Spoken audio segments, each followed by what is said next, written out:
Okay, I'm live without the intro video today. Let's see. I'll pin a comment as well.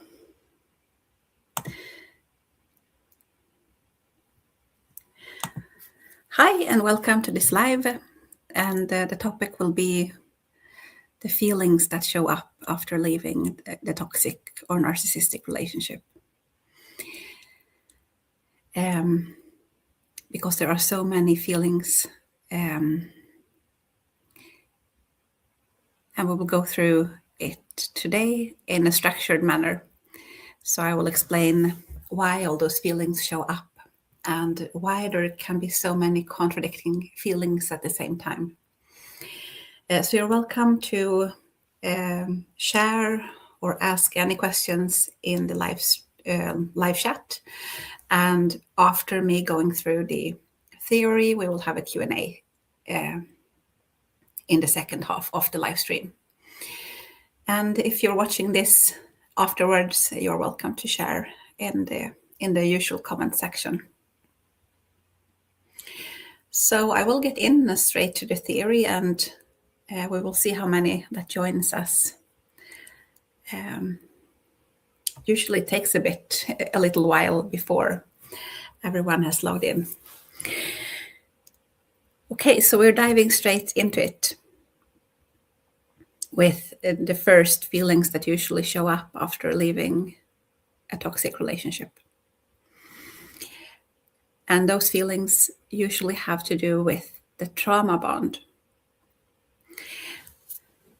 In this image, I have illustrated the dichotomy of the toxic relationship that causes the trauma bond to be created. It is exactly this push and pull, or there's sometimes being physical intimacy and at least a sense of being emotionally connected to the toxic person, and they are very sweet and attentive. And then the relationship shifts and they are cold or cruel, and you feel anxiety and worry and pain, feeling like you are being rejected by them. And the toxic relationship shifts between, in the beginning it starts out really good, and then increasingly these cold phases or outbursts, conflicts, they start to appear, and it comes increasingly often. So there are many ways to illustrate this, but one of the ways is to talk about a toxic relationship as a cycle. And sometimes we talk about the abusive cycle because the relationship moves between feeling close, feeling that there is something off, and you feel disconnected, and then there is a conflict, and then you keep moving back and forth.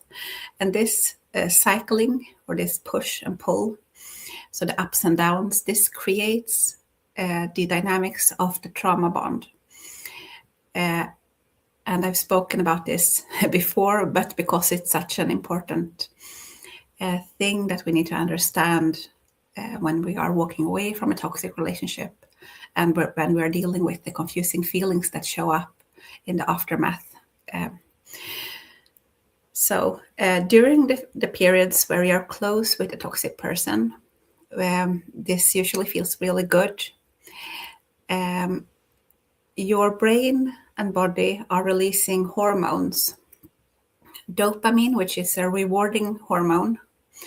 Dopamine is the same hormone that is involved in different addictions, and not only to substances, but also to, for example, gambling or some sort of behavior that is addictive. Dopamine is involved. It gives the brain a rewarding feeling. So when your partner when you finally connect, then you get this rewarding feeling. it's like you've hit the jackpot.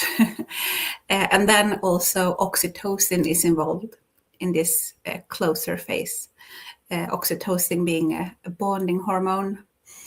Oxytocin is a hormone that is involved when the mother is tending to a newborn baby, for example. And it is involved in all normal human connections when we are close to someone and have skin contact. But it is a powerful bonding hormone. And because of this push and pull, then when you get to this good phase, there is much more, like the reaction in your system is more powerful, and you're bonding to this person who is toxic and treating you poorly. And then during the periods when they are withdrawing, when they're cold, when they are angry, and I've illustrated this with the little stick man who has the he's angry, or giving the other the little the sad stick man, he's getting the silent treatment, or he's getting accused of something. During this phase, the system releases adrenaline and cortisol, which are stress hormones. And this is important to understand these feelings and the hormones involved in the trauma bond, because after we leave, these dynamics are activated in a very strong way, so perhaps more strongly than in the relationship. Because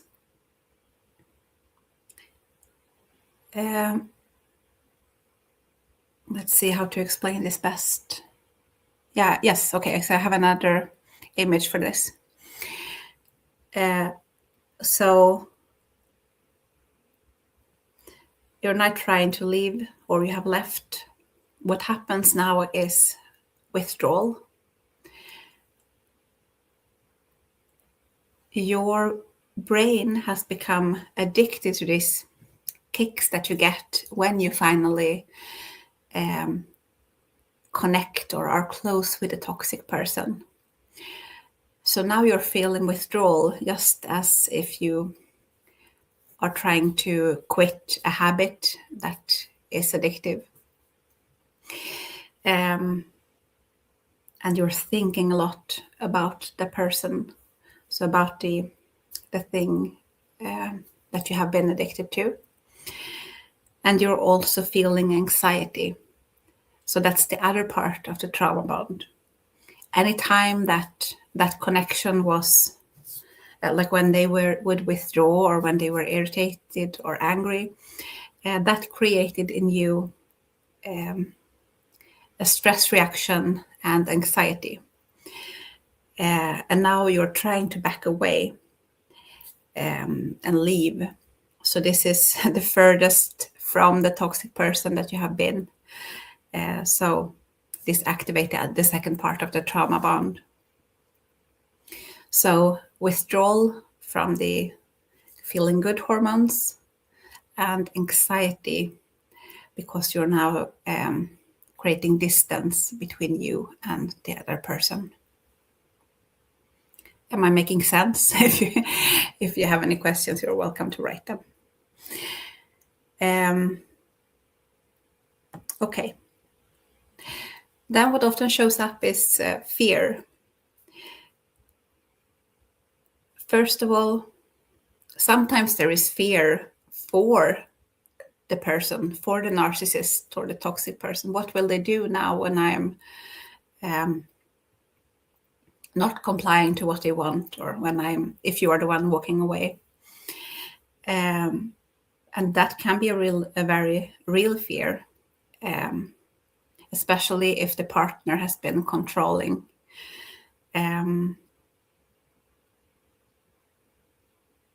I speak a bit, but I have a video about coercive control, talking about this a bit more.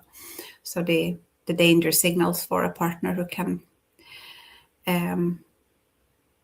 become dangerous after leaving. But also, so the fear may be for the toxic partner? What will they do now when the relationship is over? Will they try to harm me, or will they try to get revenge on me? Will they smear me? What will they do? And then the fear of the unknown. How will I manage on my own? What will happen now? Will things be okay?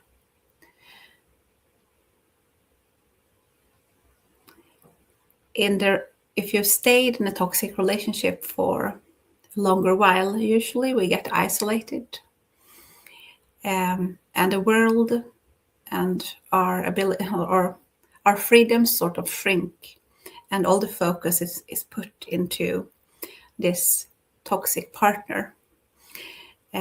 Often they are the ones to make like they want to have things their way, and you adjust.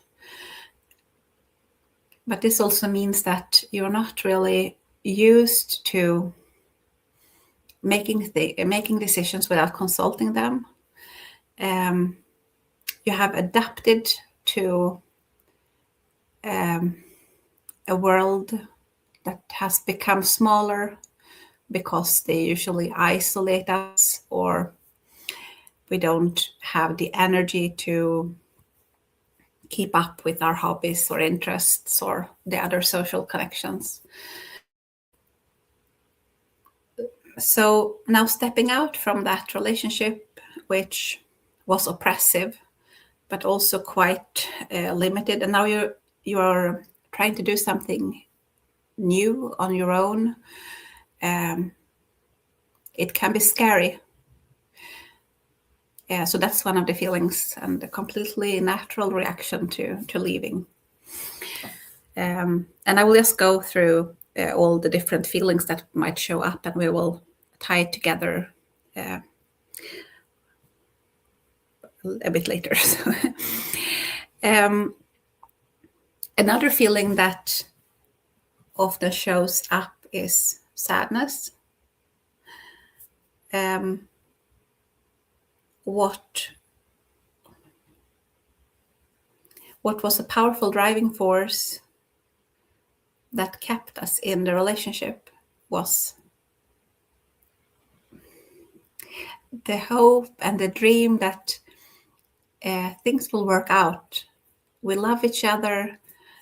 Eventually, we will get through this crisis, or things will be better if I just be patient, and they used to be good. We can have it good again.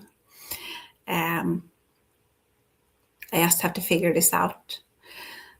And this hope and this dream is not only coming from you, it is also being created by the toxic partner, and that dream is being fed by them.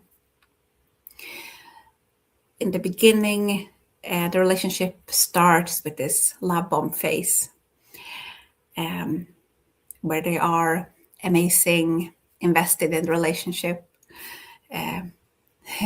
It feels like anything is like they really like you, and you have this amazing connection is the feeling that you are getting. And you start to dream of the future and what that future could hold. And often they also pile on. So they talk about the future. They may do something that is called future faking, where they will tell you something that you could do together in the future. You could be traveling together. You could have a little cabin. You will have grandkids. Something that they know that you would want. And then they can talk about this as a possibility, even though they might not have those plans.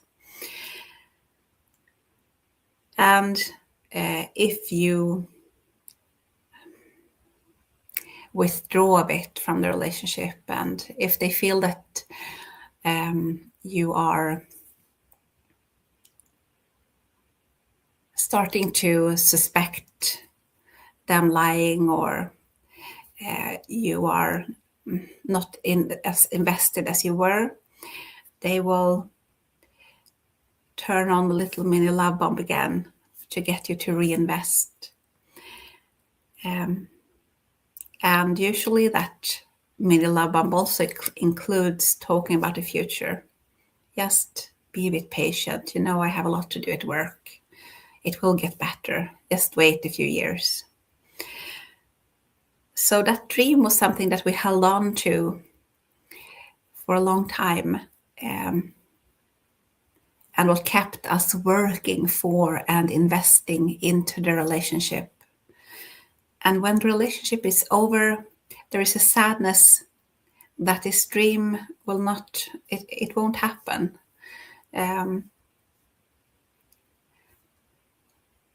Things won't be fine, and you won't have that dreamy future together eventually.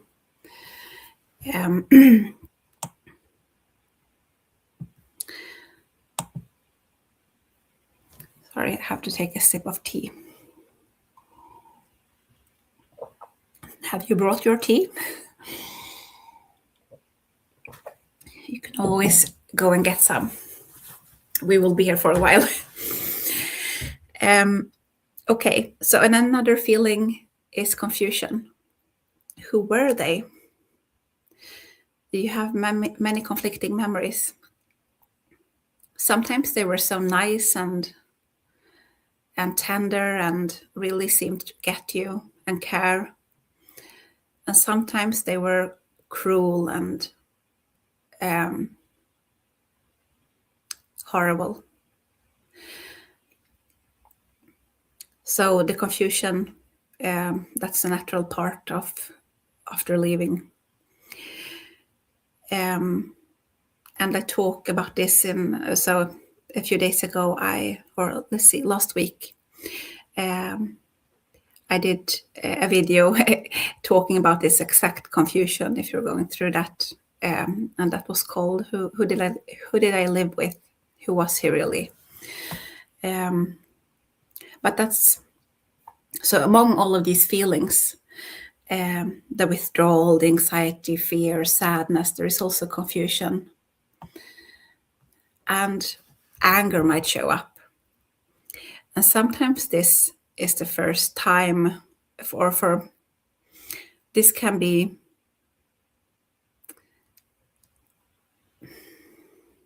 a surprise and very uncomfortable to become angry. Some of us have suppressed anger for years or for as long as we can remember.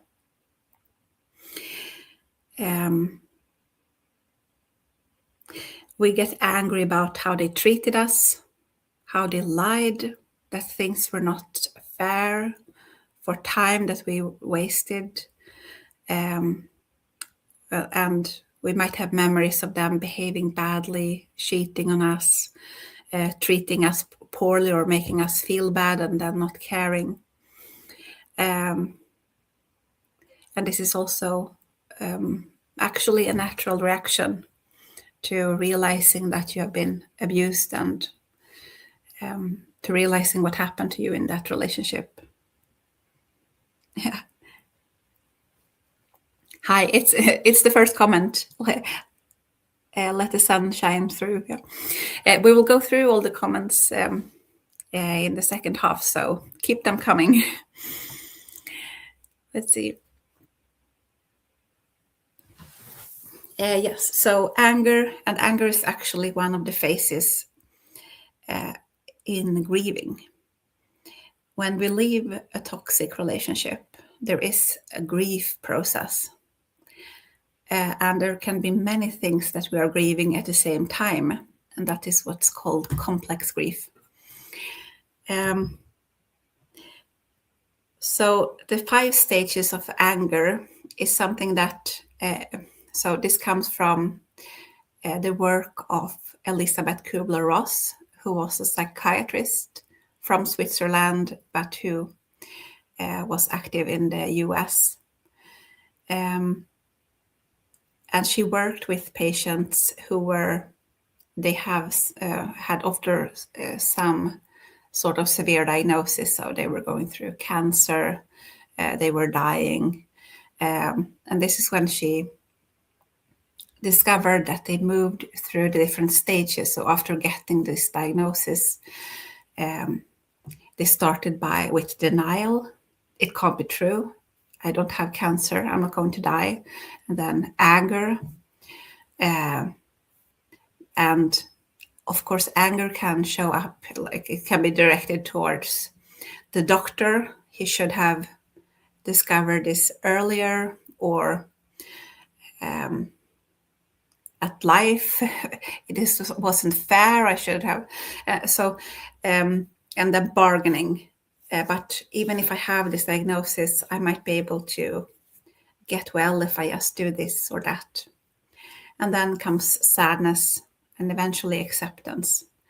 And what is normal in the grieving process is that you move through the different, like they don't have to come in this exact order.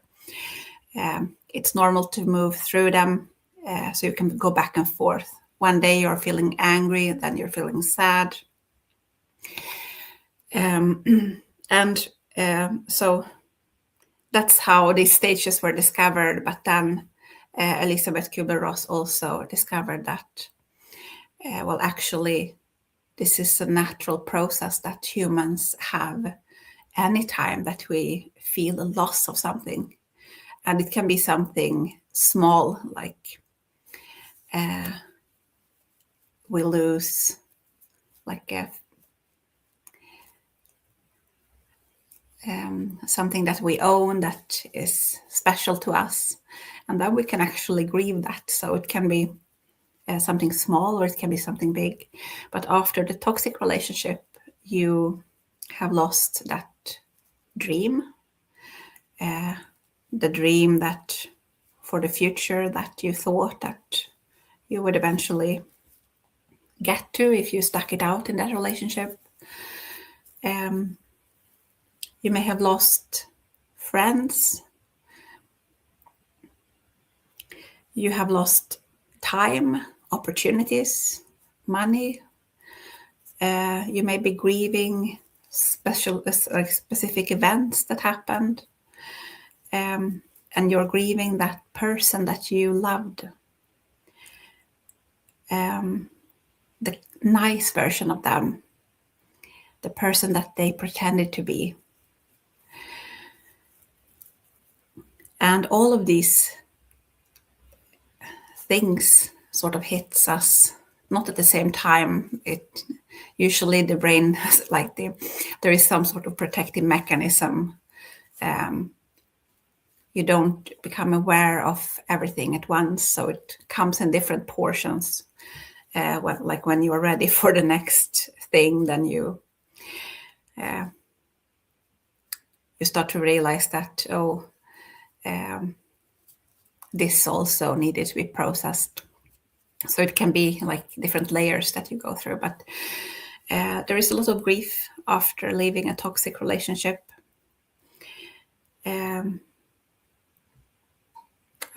Let's see. Yeah, and when we're talking about different feelings, so now we have gone through the withdrawal, the anxiety, the fear, the sadness. Let's see. Confusion. Who were they? Why did this happen? The anger and the different stages of grieving.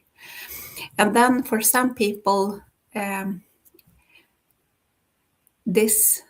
because this is a mess of feelings, just as it is, but some people also get symptoms of CPTSD after having lived with an abusive partner. It doesn't have to be physically abusive. It can be emotionally abusive and controlling. And CPTSD, it stands for complex post-traumatic stress disorder. And I will talk about it just shortly because This complicates the emotional bit. The emotions and the feelings can get complicated by CPTSD.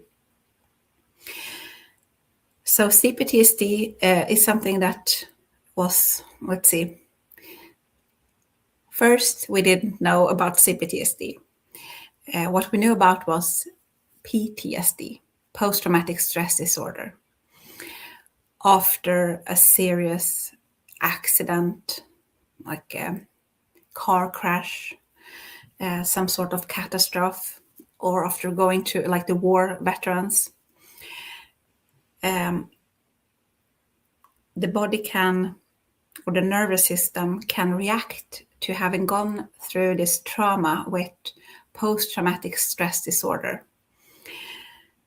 Flashbacks to the event, where you get very intrusive memories, feeling like you're back there, and of course severe anxiety at the same time. Triggers. So you've heard perhaps about like war veterans, they come back and then there is a sound and they will like hide under the table and really stressed out, and it for just a small noise. But that's the nervous system reacting to having been under threat or stress, or been in a situation where their life was a danger. And even though like the nervous system then reacts quicker than the mind has time to process, well, I'm not in danger now, I'm just here at a restaurant and someone dropped a plate. And sleep disturbances, nightmares, nightmares about the event, among a list of other symptoms. But then it was also discovered, these symptoms can actually show up even if you were not in a war, or even if you were not in a car crash. If you lived under severe pressure in a situation where you did not feel safe for a long time, and of course a toxic relationship where the partner explodes, accuse you of things, making you feel insecure, where you're constantly second guessing yourself, where you're starting to avoid certain behavior, not to set them off. This is a situation where the nervous system is tense and under pressure, and sometimes under threat. So in some relationships, there is actually danger and physical threat. And live under that long enough, and the nervous system starts to develop this hypervigilance for any threats. So when you leave a toxic relationship, some of us will have the flashbacks. We will have like the nervous system suddenly reacting like there is danger when there is no real danger. The memories, the dreams, nightmares. And one of the symptoms of CPTSD is actually difficulty regulating your emotions. So if you get scared or angry or sad, you can become really angry or start to cry like uncontrollably, or and not really be able to regulate and calm your emotions down. And of course, this complicates the feelings even more. So that's something that I wanted to mention. Okay, let's see. Yes, okay. And another thing that we may experience is feeling guilty or ashamed. I should have known this. I should have seen the red flags. shame that, well, I allowed myself to be tricked.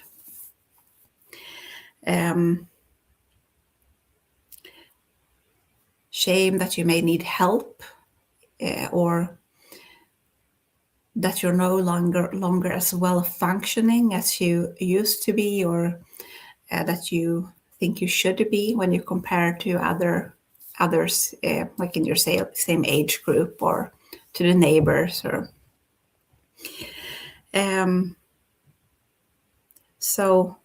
And this is also one of the feelings that we need to process after leaving the relationship.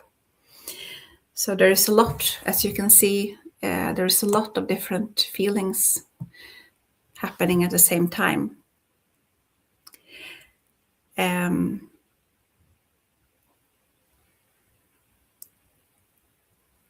Let's see, I'm just thinking if there's something I want to talk about before we go to the last slide.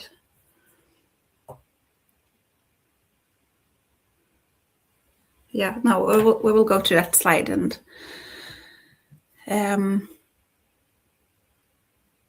okay. So I think I will talk about this, and then I will share a bit more. But so you come out of this relationship with all of these very difficult feelings to deal with, and all of the confusion and the shame on top of that, and perhaps, or often, not really understanding why am I feeling this way? What happened? Who were they? And often, of course, the toxic person, it's common that they also put blame on you for the breakdown of the relationship. They might have called you crazy. They may have called you or said that you are the one who is creating the arguments. And when we come out and that we feel like this, it can feel like it sort of affirms what they have been saying about us. Okay, but what helps us to start to calm this storm of emotions and confusion? Well, time does help, but it has to be in combination with other things. Preferably going no contact with the person who was toxic and who did abuse us, and who did cause harm to us, and who treated us in ways that created part of this emotional mess. It is hard to start to work through the emotions and to get that distance that you need because when you step out, it's sort of like you need to re-acclimatize to normal life. And when that person who your nervous system attached to so much, with the trauma bond, with all those emotions, and who your mind has been so focused on, if they're still a part of your life, it is hard to get that distance and to make the trauma bond dim, for example, because they are often triggering the same dynamics and the same feelings in you. Not everyone can go no contact. You might have kids together, for example. Then go as low contact as you can.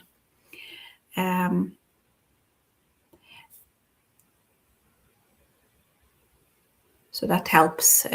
Time, distance, safety. It's important when you have experienced all of this confusion and hurt and mixed signals and pressure, a person shaming you. And for example, to be in an environment that is safe, then I mean both the physical environment, the place that you're living, but also the people that are surrounding you. Because now more than ever, it's important to not, like, you want to be no contact or low contact with the toxic partner. But now you may start to realize that other people that I have been surrounding myself with are actually triggering the same feelings. They are shaming me, they are putting the blame on me, they are creating conflict, they are giving me silent treatment or behaving in ways that are toxic. Or they might be triggering you, even if they are not toxic persons, or they might not be abusers, but something about them may trigger you because you are in a very sensitive period. So you want to distance yourself from people who are toxic or who you are not sure if they are toxic. Then you can make the final decision later, but create a safe environment for your nervous system. And so that has to do with where you are physically. I had to, or something that made a real big difference for me when I was dealing with a lot of emotions, and I also had CPTSD, so I had this well, I think it was understandable because I was being stalked by my ex-husband who wanted to finish me off. But I would have this, so I had to move 4 times because he was stalking us. And after, let's see, so the third move, I really had bad CPTSD, and I was having nightmares every night. And I remember once just standing in my kitchen, and I saw a person outside the window, and it was just like a microsecond where I registered that there is a person there, and then my body went into this full like heart palpitations, and I was sweating and feeling like a real stress reaction. It feels like a jolt through the system. And then I realized it's just a person walking their dog. It's not him, but I couldn't calm the system down. So I was dealing with, of course, a lot of grief and confusion, and having left everyone I knew behind, having had to leave my work, having discovered things that really pained me. But what really made a difference for me was actually when we moved, so the 4th time, hopefully never again, but when we moved to this home that I'm living in now, and this was 11 months ago, because here I had my own little bedroom. So it's just a small space for thank you, Opo Hobby. We will go through the comments later, but I'm happy that you're writing. Yes, it was bad, but I'm sharing it because I know that there are people who are suffering and going through, if not exactly the same thing, then other things, and they can be helped from my experience. And hopefully we're safe now. So I was in contact with a special unit in the police that helps to give advice when you need to be protected. And my ex-husband was actually he was found guilty for stalking 3 months ago now. But just having that safe space and be able to close the door to a bedroom, that really made a difference for me to feel safe. So create a space where you feel safe. Surround yourself with people who are emotionally safe for you. Creating some stable routines helps the system to process and to calm down. So, and this is not very easy. Sleep is usually disrupted, and you might be dealing with exhaustion and sleep too much, or anxiety and sleep too little, or switching back and forth between them. But at least try to have some meal times. Try to, if you're able to, go out and get just a bit of sunlight every day, even just for 5-10 minutes. Safe people. I said that. Educating yourself about what happened. So educating yourself about the narcissistic relationship dynamic, to understand what you went through and to start to put words, clear up that confusion.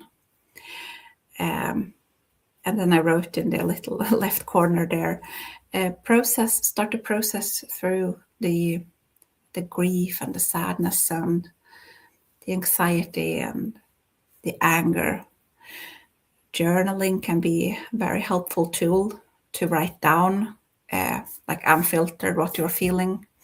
Sometimes the journal, or I think this is such a great tool because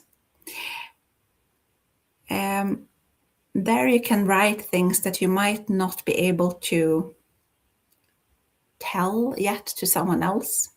It may feel too personal, or you may not even really feel that you're able to put words onto what you experienced.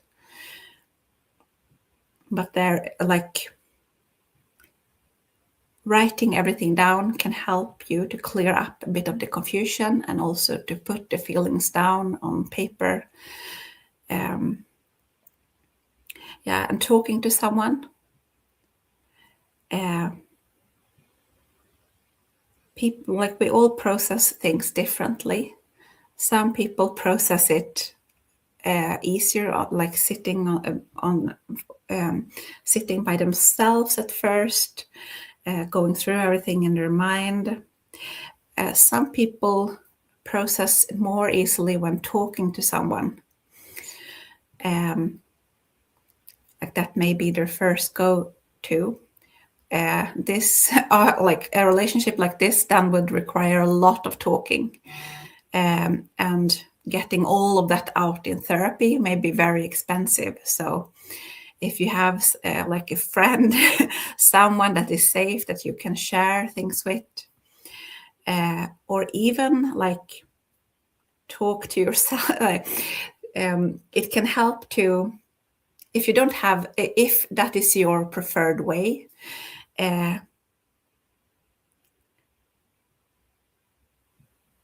like you might, I notice this sometimes when I make videos, I don't post everything, but it can actually be helpful to sit down and make your own little video journal. If writing it is not your thing, just talking it through and perhaps even watching it back yourself. Just naming what you went through and what happened and how you're feeling. Sharing in communities such as this, listening to other people's experience, comparing to yourself, to your own. And then I wrote, so in the other bottom right corner there, perhaps like sometimes when we really feel overwhelmed or stuck, a therapist may help. Sometimes we're feeling so bad after leaving, so much anxiety, so much grief, so much difficulty sleeping that like we need some extra help to see a doctor, sometimes to get medications for a period, which is like, it can be helpful. So that is a tool that can be used. Yeah, so there are two things. Let's see, I will now put my face back. Yeah, okay. So that was a lot of theory. But there are two things that I did not mention here.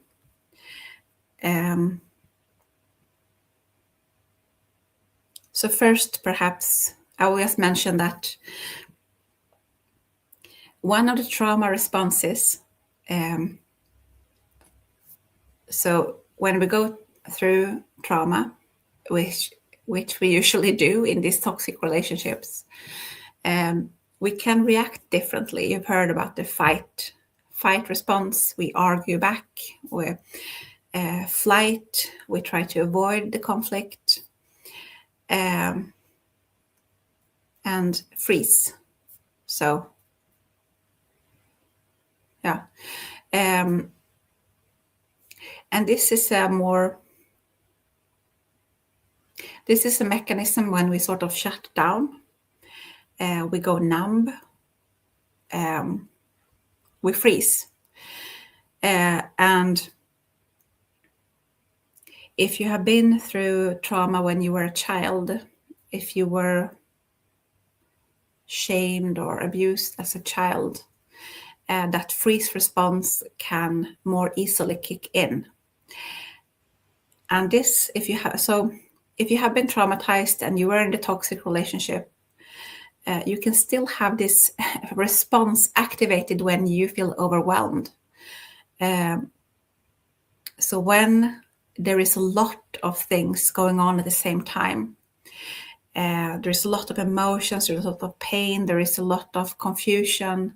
There is, of course, like we did not even mention all the things that you have to deal with when you get out of the relationship, you have to create a new life, find a new home, find new income, get things in order, sometimes being sabotaged by the toxic partner at the same time, people not understanding what you're going through. All of this can make the freeze response kick in. So you're getting a feeling of overwhelm, and then you just freeze and go numb and like, I can't think about it. And sometimes also accompanied by like a feeling of extreme exhaustion. Like I can't think about it. I just want to go to sleep. And sometimes, so that feeling of numbness or freezing is there to protect us from this emotional overwhelm. But it is, of course, also something that makes the feelings after the relationship more complicated. And then there's another thing. So another thing that I didn't mention or talk about much here is mental fatigue or burnout that a lot of survivors struggle with. So yeah, when you are exhausted and you are tired, then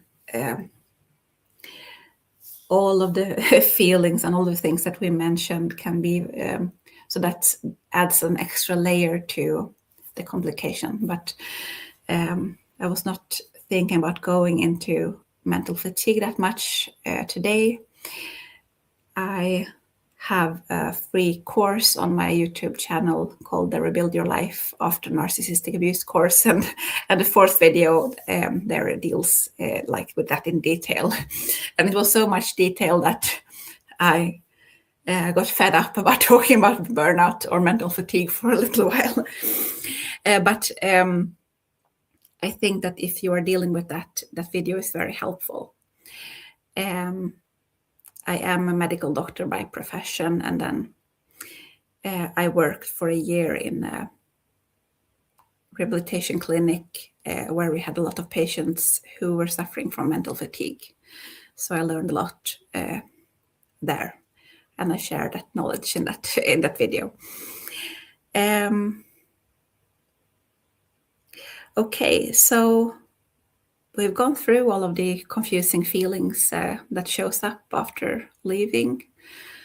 I hope that this, we will go in a bit. We will go into the Q&A, and you're free to add any comments or share your experiences or any questions in the live chat.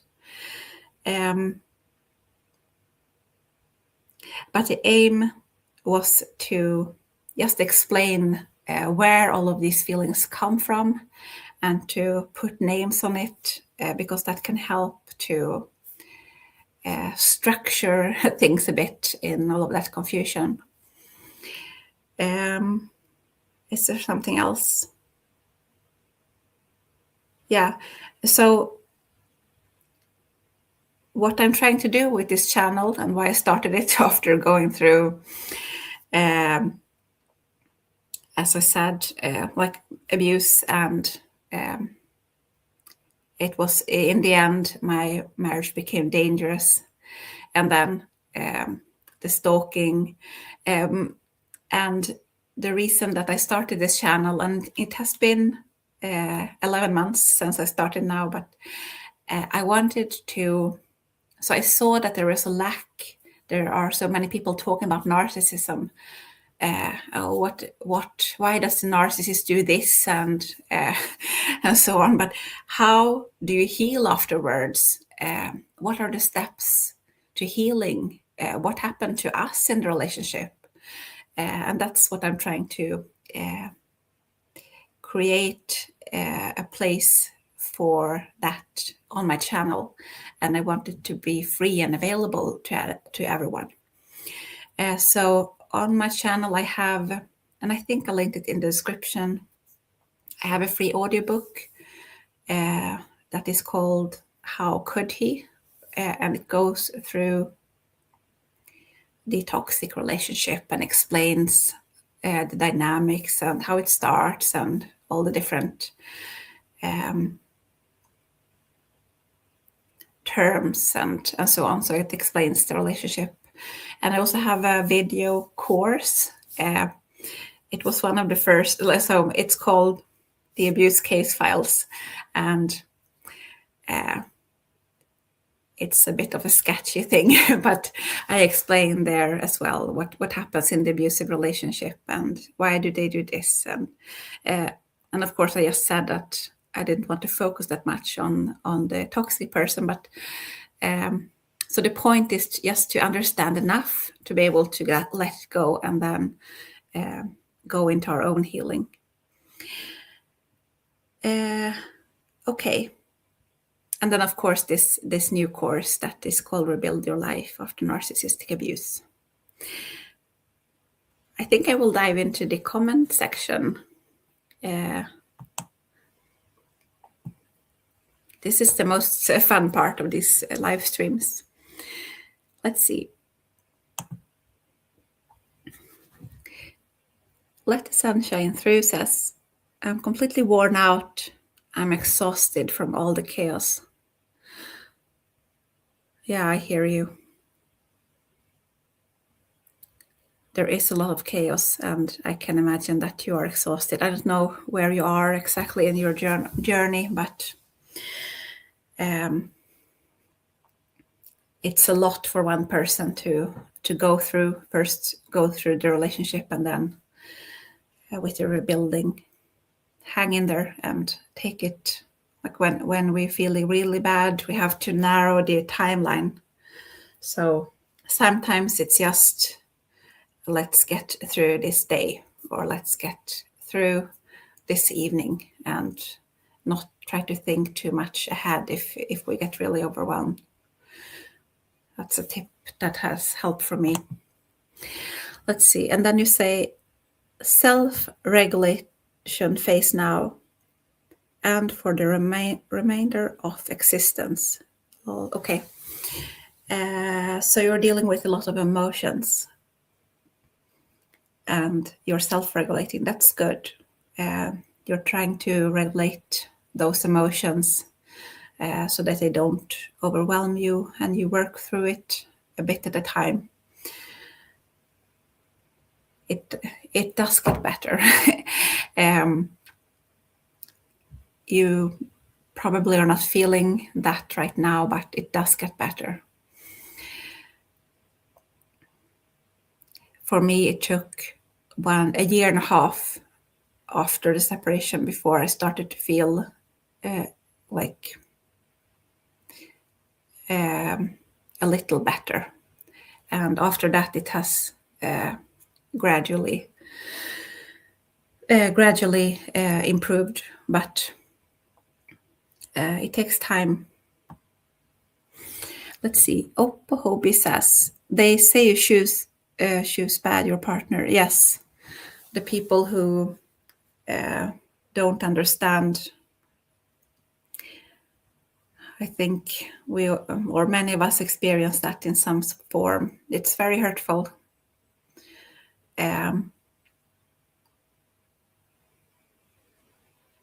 the people who say that don't understand how toxic relationship works, because you did not choose a bad partner. This was a amazing person in the beginning. That's the side that they showed to you.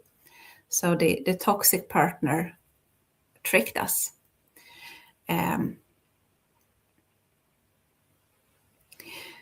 But from their point of view, like when they see what you went through in the end, of course it looks like you chose a bad partner. They are like, now in the end they are a bad partner.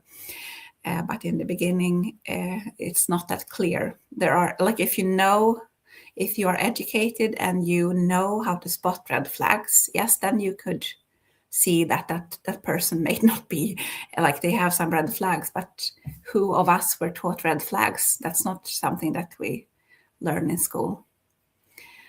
I even, actually, I read, let me show you.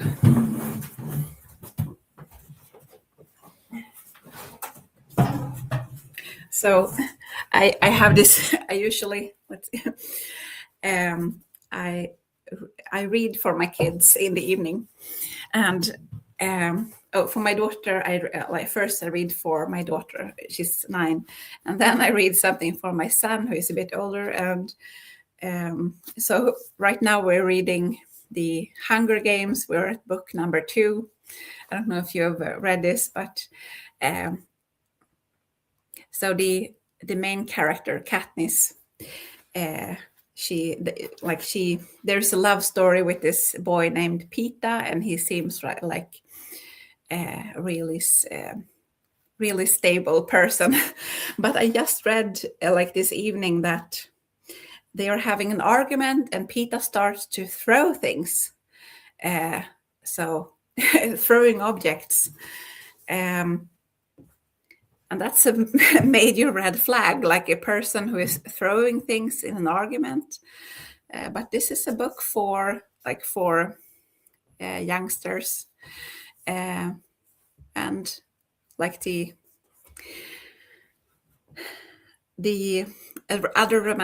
guy, the romantic guy in the story is showing red flags.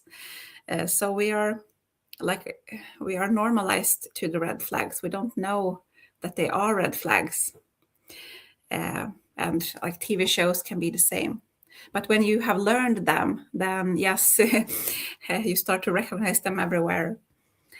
You did not choose a bad partner. You just didn't know about toxicity. Let's see. And then you say, so hard. I'm sorry you went through all of that suffering. Yeah, thank you. It was so I'm not suffering now, but it was really, really difficult and painful. Let's see. Stop thinking it was your fault. Empaths shouldn't be blamed for being so sensible or generous. I ended being a people pleaser empath after traumatic life experiences. I wasn't born like that. Yes. That's so true. I mean, we adapt to, so yes, you adapted to what you experienced. And that's how all of us, the people who say that you chose a bad partner are often the same people who say that, oh, this happened to you because you didn't have any boundaries. And, or this person is codependent is often like something that people who are working with abuse survivors even use this term sometimes. This person is codependent. But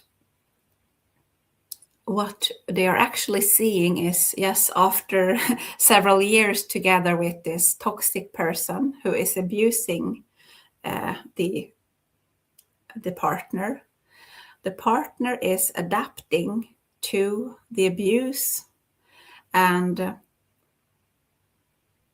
they are changing their behavior to be able to survive and to be able to to lessen the abuse and the attacks. So this is something that it's a natural process that happens when you are abused. They were in the beginning, they did have boundaries. They were not codependent, but after living under that for such a long time, you adapt.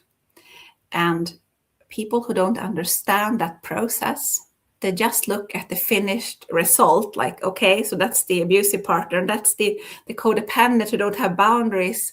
So of course they ended up together, but that's not what happened. Another book, so I am also reading a book for myself, and this is actually, you can find it free here on YouTube, a free audio version, and it's called it's called Why Does He Do That by Lundy Bancroft. And I put that in the description for the video as well, because I think this is such a good book. But he has worked with abusive men for 30 years. And he says that codependency is a myth. That's something that happens after living with these persons for a long time. You start to show those symptoms, but that's because of the abuse, because of all the confusion, and because you are trained into this by the toxic person. So that could happen to anyone. But these myths, it keeps. If people think this way, they think that only codependents, only people who have no boundaries, only weak people who are choosing abusers, we're not choosing abusers. But when people think that way, that also works in the abuser's favor. That is how people end up being abused, because we don't think that we could have been abused. We used to be strong and have boundaries, and so it's a process. So that's something that we need to spread the awareness about, that this can happen to anyone. The toxic people are masters at luring people in and making them fall in love and being really kind, and then after many years, sometimes it becomes clear that something is off, but that the awareness is not spread wide enough, I think. Let's see, and then Opa Hobby, you shared, my son's father. It's been a year since he saw my son last time. So harmful experience. Thanks for speaking out. You are a very brave woman. Oh, thank you. And I'm watching you from Spain. Okay, that's let's see. You're also from Europe, so it's evening where you are as well. I'm happy that you joined this live stream. I do them every Thursday at this, so I think we're at the same time zone. I'm from Sweden, so it's 10 p.m. Central European time every Thursday. And yeah, so your son's father he hasn't even seen the son or perhaps, like, I don't know if you want to protect your son because you say that it was such a harmful experience for him. Yeah. It's very sad. So my kids have not seen their father either for 2 years. But I think that it's for the best. Or let's see, they can't be allowed to see him because it would be dangerous. But I also think that even if it was not that factor, emotionally, I think they are better off. And he's not interested in seeing them. So it's a sad thing. And if I can quote from Londy Bancroft again, who has worked with these abusive men, he, from his experience, he says that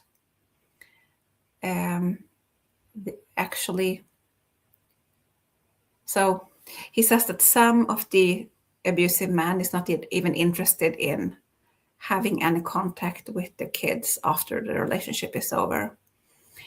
Some of the abusive men do want to have contact, and mostly to still be able to control the woman or the partner. And often they don't. Then when they're supposed to have the kids, they don't themselves take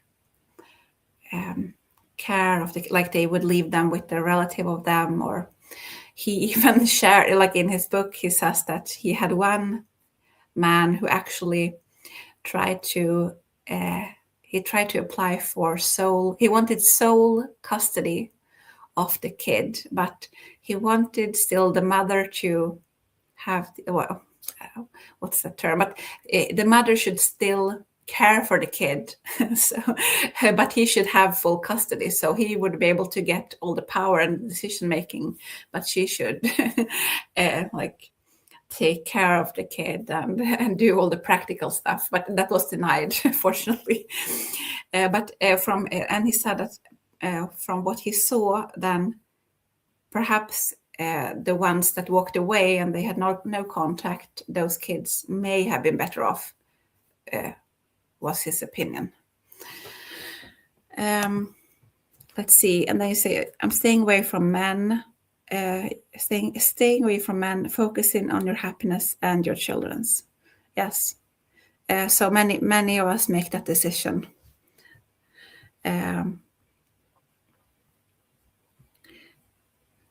And if there would, I think that's a wise choice, especially if we have not healed fully. And whenever, if we feel ready for a possible second relationship, it should be when we have processed everything and grieved everything and rebuilt ourselves and our confidence and educated ourselves about the red flags, and so that we don't end up in one of these relationships again. Because after coming out, we are more, there is a higher risk of ending up in a toxic relationship again if you get into the dating pool early. Firstly, because the trauma bond dynamics, and like we just talked about how we as partners adapt to the toxic person naturally. We become codependents, even I don't like that word, but the behavior, the people pleasing, the fawning, the trauma responses, the dynamics of the trauma bond, that we get anxious or worried when someone withdraws a bit, that we start to question ourselves if someone changed their behavior. All of that is still not processed and still activated. So it's much easier to not notice if you're ending up like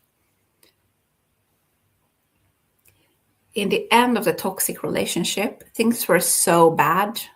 They were so mean, and so anything feels like an improvement to that relationship. But what is scary is that all toxic relationships starts out really good. And and we have been starved for love and for connection. So it's a risk that we don't see the red flags because we have been so used to living in such an environment. We still have this different sort of adaptions activated in us.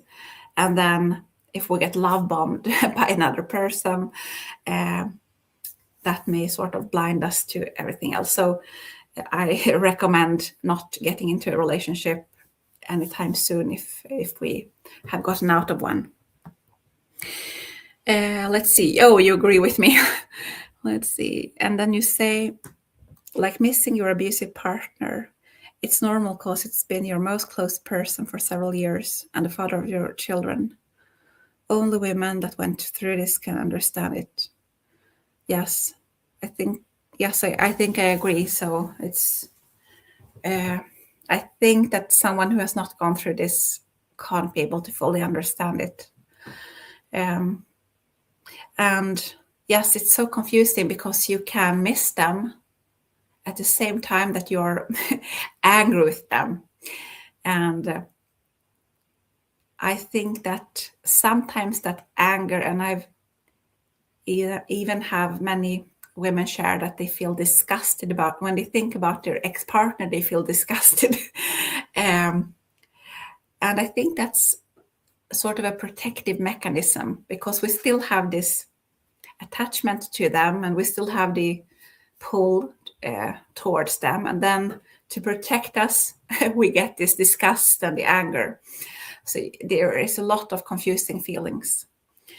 And as you say, they were your most close person for several years and the father of your children. Of course, you are attached to that person. And that takes time to rewind. And let's see. You say, of course, best decision ever. Even when you're healed. Oh, you say even when you're healed, you don't think that you will be in a relationship. And yeah, we're vulnerable. Yes, we are. And actually, some abusers look for like women who have become like. Some abusers target women who are just out of toxic relationships. And you hate him from your soul. Yes. So you just described you miss him and then you hate him. Yes. Yeah. It's okay to have all those feelings. It can be very uncomfortable to carry those feelings and it can be confusing.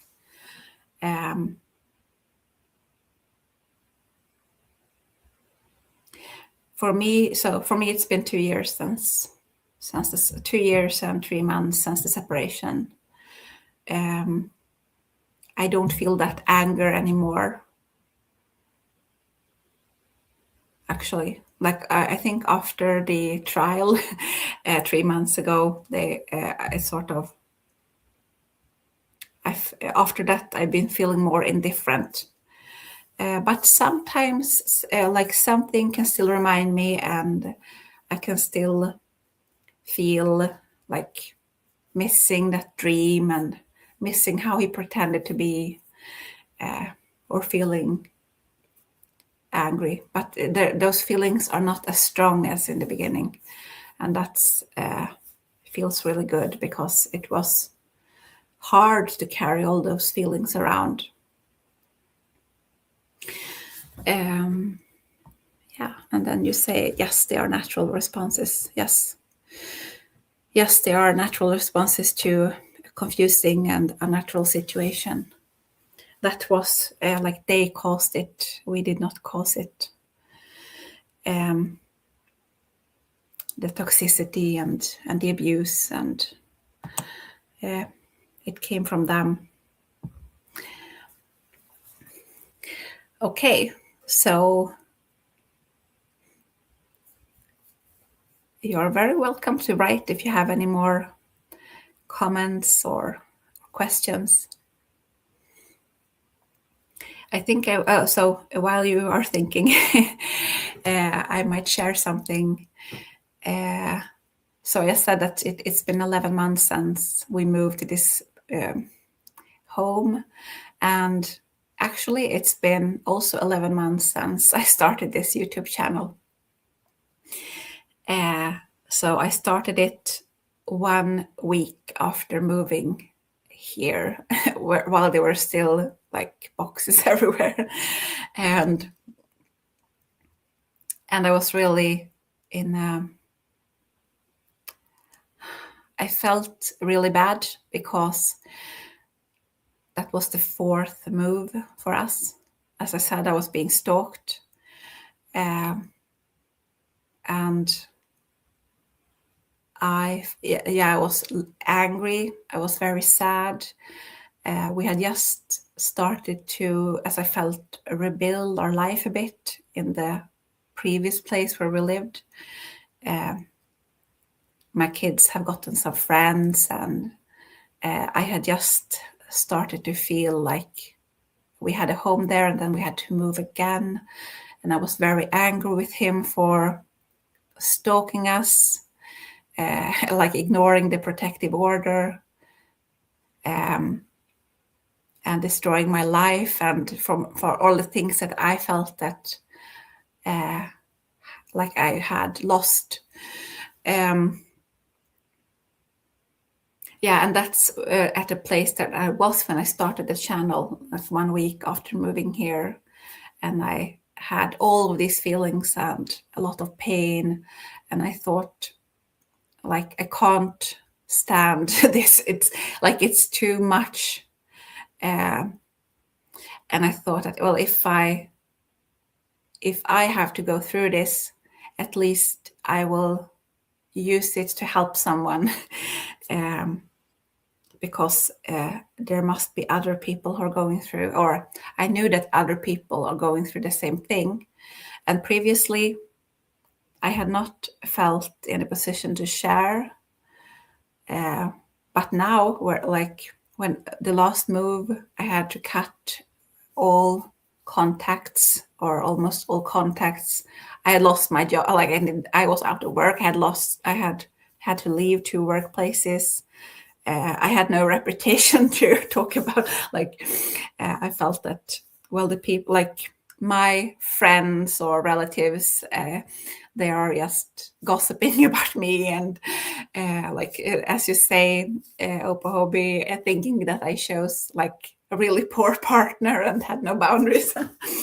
So I had nothing to lose. But since then, I've come a long way, I think, in my healing and doing much better. And this has been such an amazing experience to start a channel, and something that I did not expect was that, oh, if I start to share on YouTube, there will come a community with that, and I will be in contact with other women and who are amazing people. So I'm really grateful for that. And in 1 month, so the 27th of February, it will be 1 year since I started. And I have been thinking about, like, okay, so what should I have to acknowledge that 1 year mark somehow. I don't know if you have any ideas, but I had this thought. I don't know if you read Harry Potter, but I thought, well, perhaps I should do a Gyllenroy Lockman quiz. Like, no, when you, he has this, it shows more in the books, but they have this test, and they should answer questions, and then Gyllenroy Lockman says, so what is Gyllenroy Lockman's favorite color? And I thought that, well, I can ask, in which video did Emma sing Live and Let Die? So that's your quiz question. I did sing that in one video.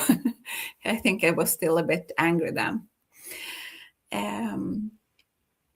Let's see, and let the sun shine through, says, thank you, Emma, keep shining your light. Yeah, thank you for being here. Yeah, you're so welcome. So did this live stream bring you some clarity. I hope so.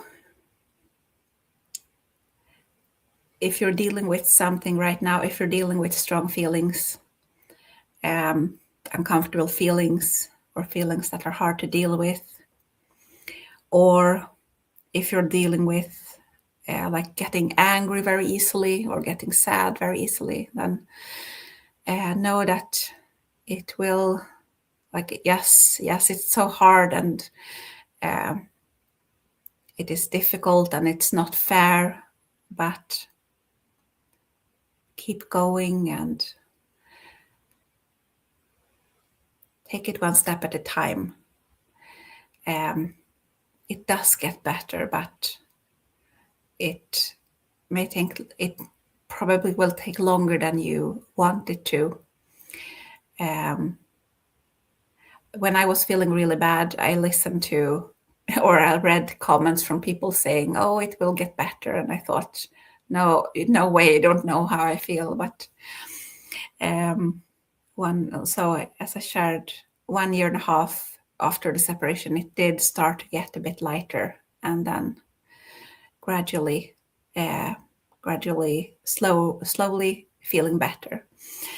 But I still have some bad days, and sometimes I share a video. So I think after Christmas I had a bad day, and then I thought I will share that because it's part of, like, my channel. Yes, it's for education, but it's also part of sharing my journey, and those bad days still come, and I still have, like, not very often, but once a month or something, I will something will let's see, it feels like after a while, when the system is calm and you are doing better, then something will flow up, like something that you need to process through and cry a bit and talk about, perhaps, or write it down and release it. Yeah, let's see. And then Let the Sunshine Through says, it does get better with time as the focus finally fades away from the negativity. Yes. Yes. It's like the toxic person is a magnet. Like, there's so much of our attention going into them. But gradually, as you distance yourself from them, you think about them less and less, and they have less and less impact on you. And then, like, they were holding you down, or they were having this effect on you, making you insecure and making you fawn and people please. And as you get distance from them and you are safe, you get to find your way back to yourself. Like, sometimes that's for the first time in our lives that we get to discover ourselves and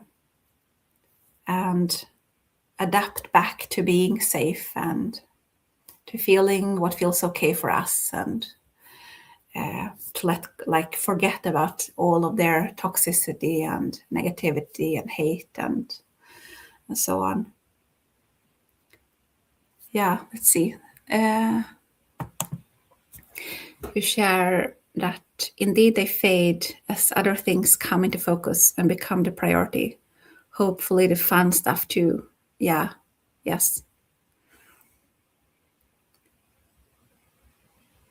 Yeah. Things return to us. Sometimes things that we thought that we had lost, or that we had forgotten, some hobby or something that we used to like to do, that we thought that, that was in the past. But then we discover that, that is not over. A few weeks ago, I went with my kids to the mountains to go skiing, and I haven't been skiing. I think it's called alpine, like when you go downhill. So I used to do that, but it was 15 years ago, and I thought that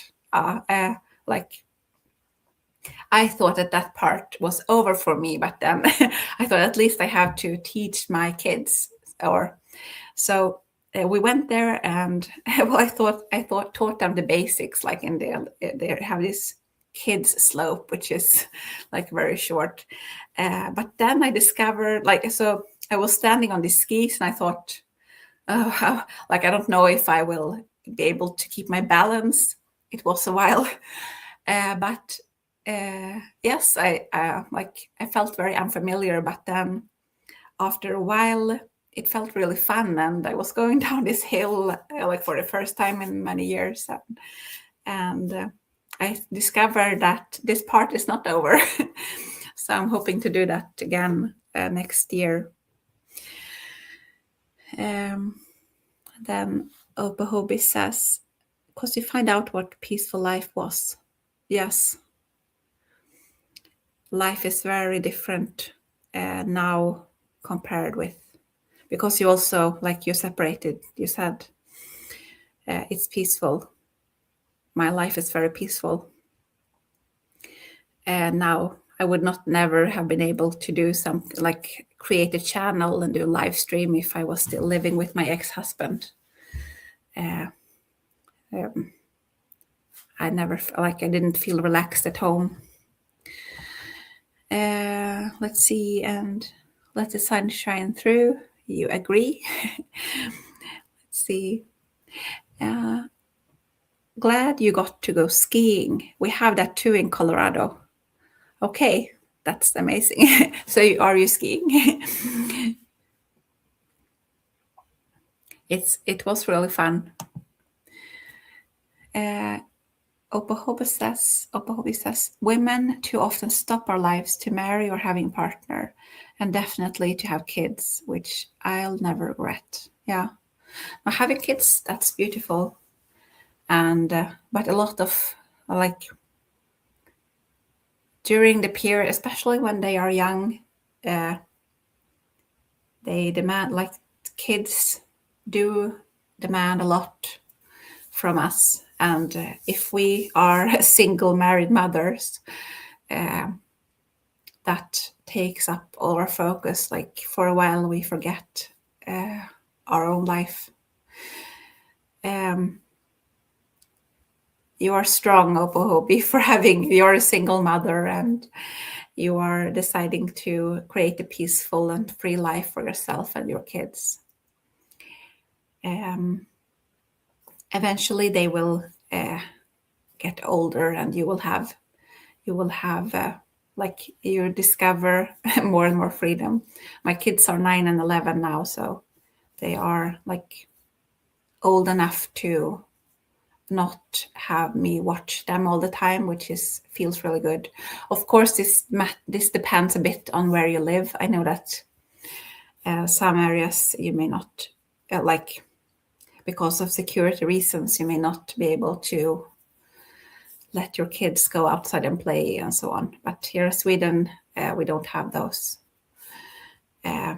fears. Okay, let's see. And yeah, you're a single mother. Yes. Okay.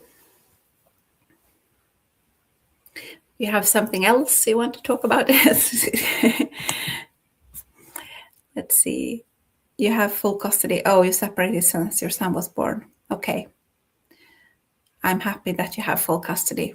That makes things so much easier. Okay, and your son will be able to grow up with a peaceful mother and not in toxicity. So you're also a cycle breaker. That's beautiful. Okay.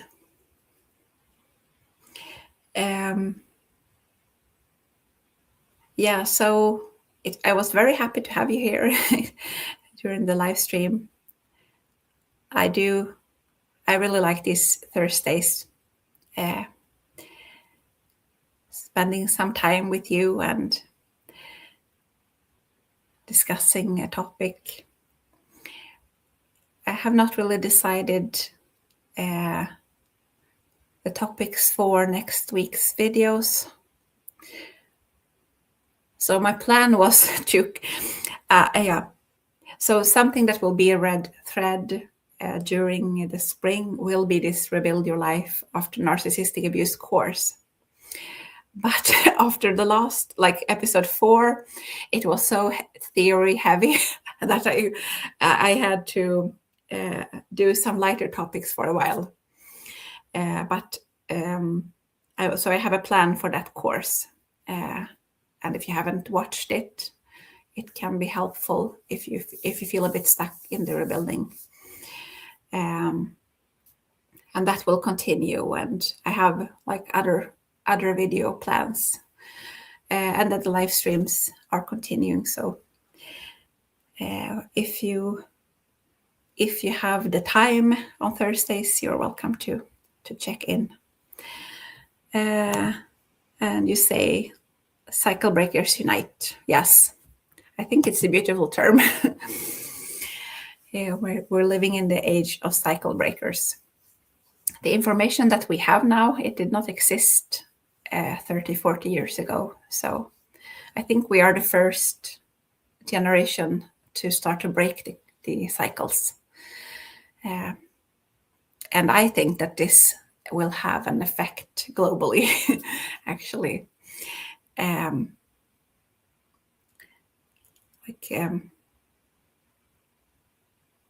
think it creates a huge effect when an empathic, kind, positive, creative individual who has been held down by the toxicity is walking away and deciding to break the cycles. Then all of that positivity and creativity is no longer going into that toxic person. It is like we are using it for ourselves and to create like a new life, but then it will sort of radiate outward. And so, yeah. And I think that if you think that it's empowering, I'm happy that you think so. I think that we have much more power and impact than we give ourselves credit for. And even those people who might say hurtful things, like you chose a bad partner or you're codependent, even if they think that because they don't know any better, they still see an example. It might click for them in the future. Every day we meet a lot of people that we interact with. Like you go to work, you take the bus, you talk to people, your colleagues, your kids, friends who see how you like have it in your own home. I think it does make a real big difference. Like I heard someone say that in a year we are interacting with 1,000 people or something. So every person interacts with, say, 1,000 people over a year. And all of those people interact with another 1,000, each one of them. So that becomes like in 2 steps every year where we are having an impact on 1 million people somehow. And yeah, okay, so how do we do that? Well, if you are like the toxic person who are going around and being rude to people, that can have a huge impact. Like the bus driver having this rude passenger having a bad day and then like not feeling up for doing this thing that he was planning to. We are all impacting each other. So I think that cycle breakers, and I think the positive impact is much greater than any toxic impact is.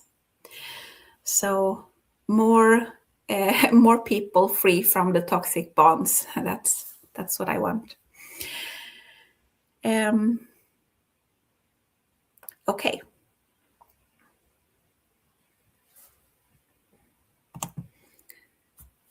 Yeah, and you say life is tough enough. Helping one another is great. Yes. I think it's beautiful, and I think that we get something back as well when we help others.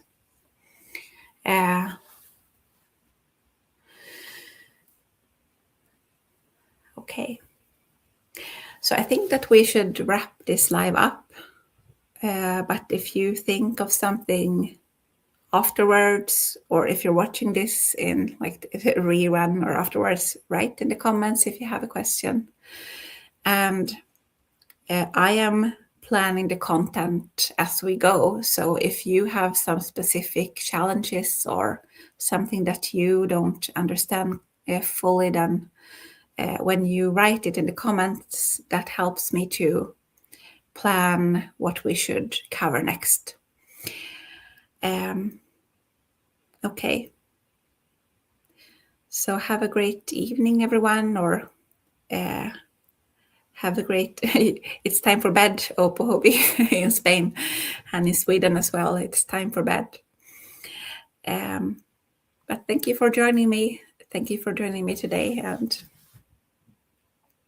yeah, hope to see you again. Bye.